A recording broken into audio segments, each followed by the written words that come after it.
আমাৰ দেউতাহঁতে কিন্তু মুকলি বিহু মাৰোঁতে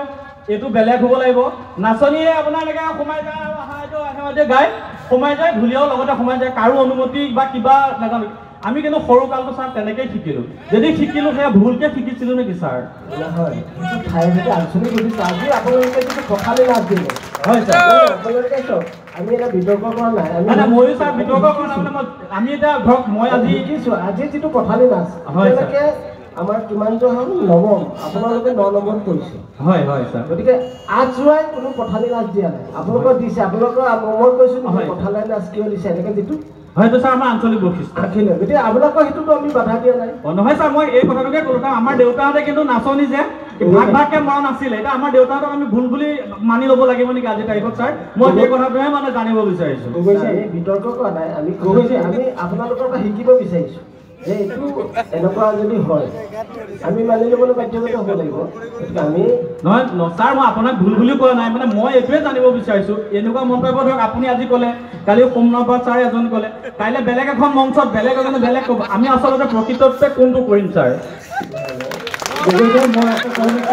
এইটো কিন্তু ছাৰ মোৰ এটা মানে বুজাইছোঁ আপোনালোক বিচাৰক যিসকলে বিচাৰক কৰে তেওঁলোকৰ এখন কমিটি বনাই তেওঁলোকে এটা সিদ্ধান্ত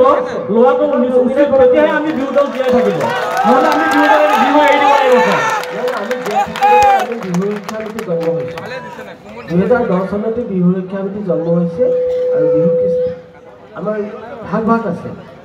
বিহু উৎপাদনী বিভাগ আছে বিহু মানে প্ৰতি বিভাগ আমাৰ আছে বিহু 2010 চনৰ পৰা আৰু তেখেত সোমনাথো আমাৰ বিহু শিক্ষানীতিতে আছে আমাৰ সংবিধান আছে নীতি নিয়ম আছে নহয় ছাৰ এতিয়া আজি এটা কথা স্পষ্ট হ'ল আমি ভাল হ'ম কাইলৈ বিহুখন কৰিবৰ কাৰণে কাইলৈ আমাৰ 3-4খন বিহু আছে আজি যিখন বিহু আমি উত্থাপন কৰিলোঁ যোৱাকালি কৰাখনত ক'লে যে তোমালোকে এনেকৈ নকৰিবা এনেকৈ কৰিবা আজি ধৰক তেনেকৈ কৰিবা আপুনি ক'লে কাইলৈ তেনেকৈ কৰিম তেওঁলোকে যদি কাইলৈ ভুল ধৰে পৰহিলৈ আমি কোনখন বিহু কৰিম ছাৰ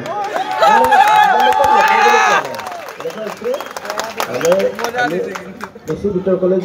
যাওঁ নাই বিতৰ্ক নহয় ছাৰ আমি জানিব বিচাৰি দল হিচাপে মানে আমি বহুত কষ্ট পাওঁ এইখিনিতে হয় ছাৰ এটা কথা ক'ব বিচাৰিছোঁ মই বাইদেউহে নহয় ভণ্টি বুলিয়ে ক'ব বাৰু মই এটা কথা কওঁ দৰ্শকসকলেও হাত চাপৰি বজাই আছে কথা কোৱাৰ মাজতে কিন্তু কথাটো শুনিব দেই ভালকৈ কি কৈছোঁ আমি শ্ৰদ্ধাৰ সোমনাথ বৰা ছাৰকো শ্ৰদ্ধা কৰোঁ আনকি নালাগে আমাৰ আপোনালোকৰ মাজৰে মই এগৰাকী বিহুৱতী নহয় জানো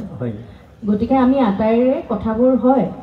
মই নাচি থাকোঁতেও এনেকুৱা হৈছিলে যে কি কৰিম এতিয়া নহয় জানো কিন্তু প্ৰত্যেকটো বস্তুৰে এটা স্বকীয় বৈশিষ্ট্য থাকে নহয় জানো এতিয়া আমি আহিছোঁ আজি মুকলি বিহু প্ৰতিযোগিতালৈ হয় তেনেধৰণে বিভ্ৰান্তি সৃষ্টি কৰিলে আচলতে কি কৰোঁ নকৰোঁ হয় এতিয়া কথাখিনি কৈ থাকোঁতেও এনেকুৱা হৈছে যে এতিয়া সঁচাকৈ কি কৰিব কিন্তু মই এটা কথা কওঁ আপোনালোকক কৈছোঁ একদম নিৰ্দিষ্ট দলটোক কৈছোঁ আপোনালোকে নিজৰ মতে কৰিব হয়নে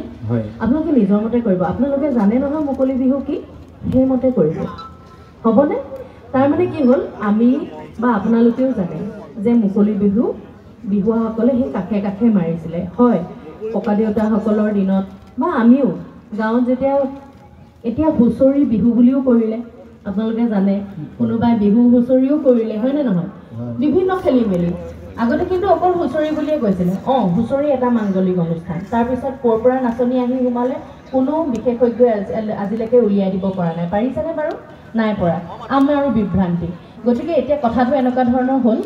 মই আপোনালোকক এটাই কওঁ হয় আপোনালোকে সুধিছে যে কালি এখন মঞ্চত কৰিলোঁ আজি এখন কৰিম কাইলৈ কি কৰিম গতিকে দৰ্শকসকলকো মই জনাওঁ আচলতে বিহুৱা দল এটাই বা মই কৈছোঁ মই নিজৰে এগৰাকী বিহুৱতী মই এনেকৈ সুধিলে কিবা ক'ব কিন্তু এটা কথা মই কওঁ আপোনালোকে নিজৰ ধৰণে বিহু কৰিব কেতিয়াও লোকৰ কাৰণে সলনি নকৰিব কাৰণ বহাগৰ আগত চ'তৰ মাহত মুকলি বিহু চ'তৰ বিহু মানে চ'তৰ বিহু আকৌ দেই বহাগত মৰা বিহু নহয় তাৰ আগতে চ'তমহীয়া বিহু চ'তৰ বিহু হয় নহয় এই বহাগতেতো পলুৱাই নিম বুলি কয় সাধাৰণ উদাহৰণ এটা দিছোঁ এই চ'ততে কৈ থয় তোক পলুৱাই নিম আকৌ এবাৰ গতিকে কথাটো এনেকুৱা ধৰণৰ আপোনালোকেও আখৰাটো চ'ততে কৰে এইবাৰৰ পৰা মই আপোনালোকক কৈছোঁ এই ক্ষেত্ৰত আমাৰ শ্ৰদ্ধাৰ 2জন বিচাৰক হয়তো সমৰ্থন হ'ব বা অন্যান্য বিচাৰকসকলেও সমৰ্থন কৰিব আপোনালোকে চ'তত যিটো আখৰা কৰে কাৰো কথা নুশুনিব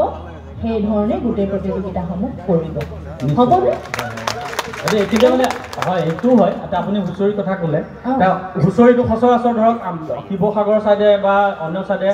ঢোল লৈ পেলাই বজায় আমাৰ কিন্তু আমাৰ বিশ্বনাথৰ পৰা তেজপুৰত লৈ পেলাই আমাৰ যি হুঁচৰি গোৱা বুলি কওঁ আমি বহাগত খোল তাল লৈহে গাওঁ আমি হুঁচৰি যে ঢোল লৈ নাগাওঁ এক নম্বৰ কথা গতিকে আমাৰ তাৰ লগত আমাৰ কোনো সম্পৰ্ক নাই সেই হুঁচৰিৰ লগত আমাৰ ইয়াত ঢোল লৈ হুঁচৰি নাগায় আমি